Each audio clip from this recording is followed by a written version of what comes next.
हे सगळे असे रतांबे आहेत, हे हिरवे आणि लाल. आता हे पूर्ण सगळे कम्प्लीट सॉर्टिंग चालू आहे.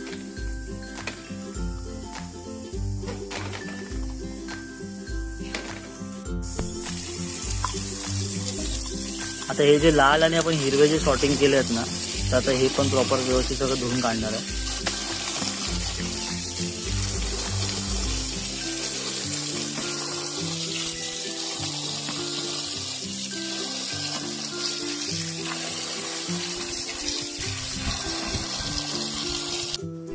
तर ही आपली भांडी आहेत एवढी सगळी, त्याच्यामध्ये रतांबे काढलेले आहेत. त्याच्यानंतर ह्याच्यात ही टोपली आहे, टोपलीच्या खाली दुसरे एक हे आहे, टब आहे. मम्मी दाखव जरा ते. हा टब आहे.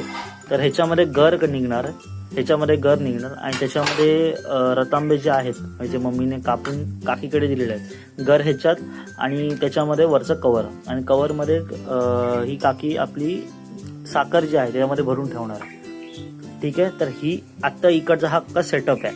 त्याच्यानंतर ह्याचं हे काय होणार आहे, त्याचा परिणाम काय होणार आहे, ह्याचा परिणाम असा होणार आहे की हे जे इथे काढलेलं आहे, गर काढलेला आहे, त्याच्यावरती नंतर मीठ टाकणार. मीठ टाकल्यानंतर तो सगळा जो रस असतो तो खालच्या टपात जाणार.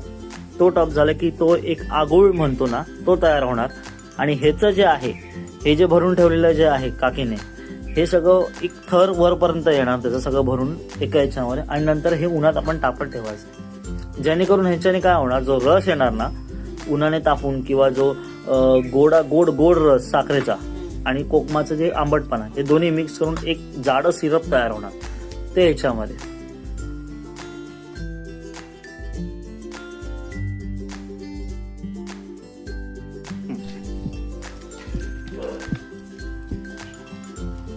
आता याच्यामध्ये काय होणार की हे जे मीठ टाकलेलं आहे ह्याचं सगळं पाणी, हे बघ, हे कसं पाणी आलेलं आहे.